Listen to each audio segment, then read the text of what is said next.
ये G+3 इमारत Alia university के मरहूम तालिब अनीसुर रहमान की रिहाइशगाह है। मरहूम के अहले खाना का कहना है कि इसी इमारत की बालाई मंजिल से धक्का देकर अनीसुर रहमान को मौत के घाट उतारा गया। अहले खाना CBI इंक्वायरी का मुतालबा कर रहे हैं।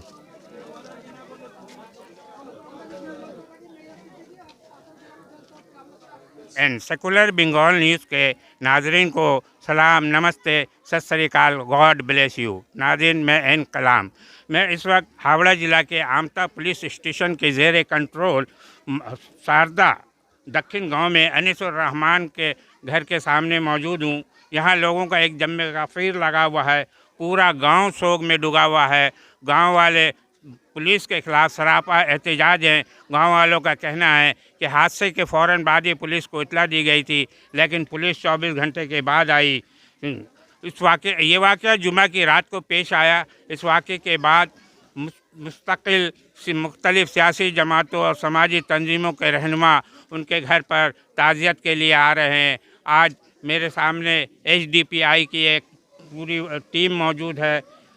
साबिक IAS अफसर और HDPI के नायब सदर जनाब पवन कुमार विश्वास कर रहे हैं, जबकि उनके हमरा मेंबर सुरूर आलम और ख़जानची मोहम्मद आफ्ताब आलम मौजूद हैं। इन लोगों ने मरहूम के वालिद और उनके दिगर घर वालों से मुलाकात की है। आइए हम इनसे पूछते हैं कि इनसे क्या बात हुई है और ये इस केस को किस तरीके से देख रहे हैं। सारे गए थे अंदर तक पहुंचने के लिए हमें बेसब्री इंतज़ार करने पड़े, बिकॉज इतना भीड़ था और इतना बड़े बड़े आदमी नेता उनको परिवार को सलामी देने को आए, शोक वार्ता देने को आए, ये वार्ता देने को आए कि हम लोग साथ हों। और उनका फादर एकदम शांत क्लांत हो के 3 दिन तो हो गया, एक तो बेटा नहीं है, सामने मरा है,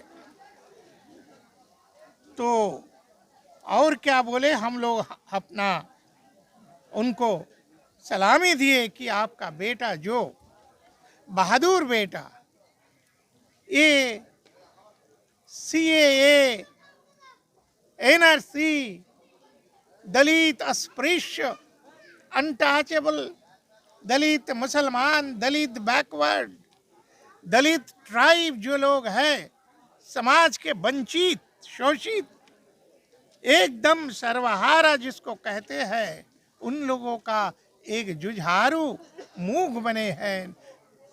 इसलिए ये जो हत्या है ये कोई एक अनिष्क हत्या नहीं है।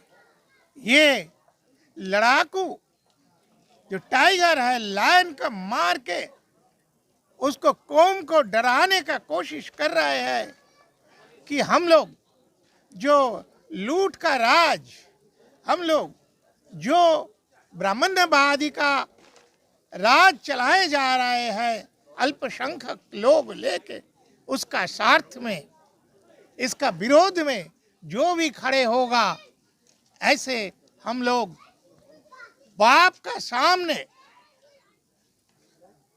खत्म कर देंगे। तो तुम लोग संभाल के आगे बढ़ो। हाँ, हम लोग यही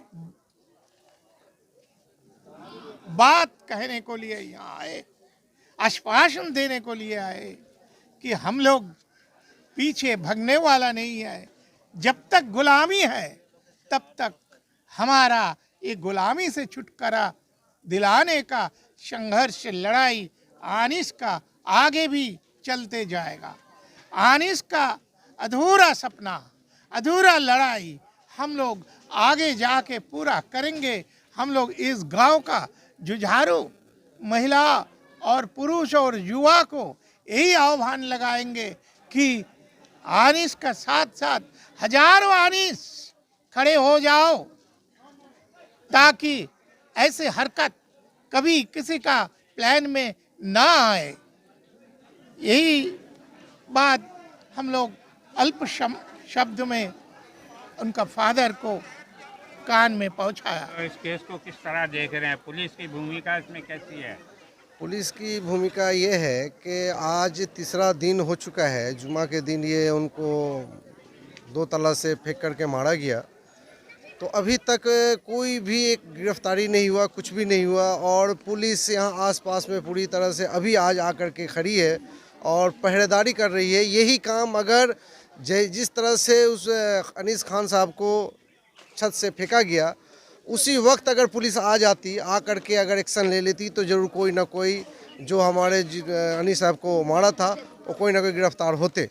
लेकिन आपको बता दें कि अभी एसडीपीआई के तरफ से हम लोग यहाँ पे आए हैं, स्टेट कमेटी के, तो ये कहना है कि अनीस साहब के लिए हम लोग ये कहना चाहते हैं कि अगर लीगल भी कोई भी अगर उनकी ज़रूरत पड़ी तो हम लोग एसडीपीआई स्टेट कमेटी की तरफ से खड़े हैं। और आपको बता दें कि अगर ये गिरफ्तारी 2 से 3 दिनों के अंदर में अगर नहीं होती है, तो हम लोग कलकत्ता डिस्ट्रिक्ट कमेटी के तरफ से एसडीपीआई के हम लोग कलकत्ता में जगह जगह पे रास्ता को बंद करेंगे, जाम करेंगे। 7 पॉइंट में हम लोग उतर करके इसके लिए हम लोग मांग करेंगे, प्रोटेस्ट करेंगे, क्योंकि जो कातिल है, जिन्होंने हमारे अनीस खान साहब को मारा, उनको गिरफ्तार किया जाए, वो कातिल को। यही हमारा मांग है। हम अभी जो जाने वाला था वो तो चला गया, लेकिन अफसोस का बात नहीं है। इसमें क्या है, वो एक हक का लड़ाई लड़ रहा था और उसे जो भी लोग मारे हैं वो शहादत का मौत पाया, इसलिए वो सीधा जन्नत में है। पहला बात तो ये। दूसरा, अब हमारा जिम्मेदारी बन जाता है, इस इलाके की जिम्मेदारी बन जाता है कि दोबारा इस तरह का नहीं होना है। तो दोबारा इसके नहीं होने के लिए आज हम यहाँ पर रास्ता में खड़े होके उसका दुख जता के घर जाके सोना नहीं, दोबारा ऐसा नहीं होना, उसके लिए उसका पहचान करना हर एक गांव के लोगों का ये जिम्मेदारी बनता है कि दोबारा इस तरह का किसी भी दूसरा अनीस ऐसा नहीं होना है। इसके लिए हमें अहम गांव के लोगों को फैसला करना है कि अब इसके लिए और इसको छोड़ना नहीं है। ये नहीं कि 2 दिन 3 दिन 4 दिन में कोई आके समझा दिया और उस बात में रह के बात में आके हम चुपचाप से बैठ गए। जब तक उसको इंसाफ नहीं मिलता, उसके लिए यहाँ के लोग का खास, बाहर जो भी होगा वो तो होगा, लेकिन यहाँ गांव के लोगों का खास करके जिम्मेदारी बनता है कि इसके लिए हम उसके एहतजाज करते रहे। यहाँ के एमएलए जो भी है उनको हम पकड़े कि जब तक उसको सज़ा नहीं मिले जो किया, क्योंकि इतना घनी आबादी के बीच में आके इस तरह का होना एक मामूली बात नहीं है। क्योंकि यहाँ पे बड़ी गाड़ी भी नहीं आ सकते, बाइक बहुत मुश्किल से बाइक आएगी, और बाइक आके अगर कोई भाग रहा है तो उसको अगर ट्रेस करना चाहती तो ये बहुत बड़ा एक साजिश है।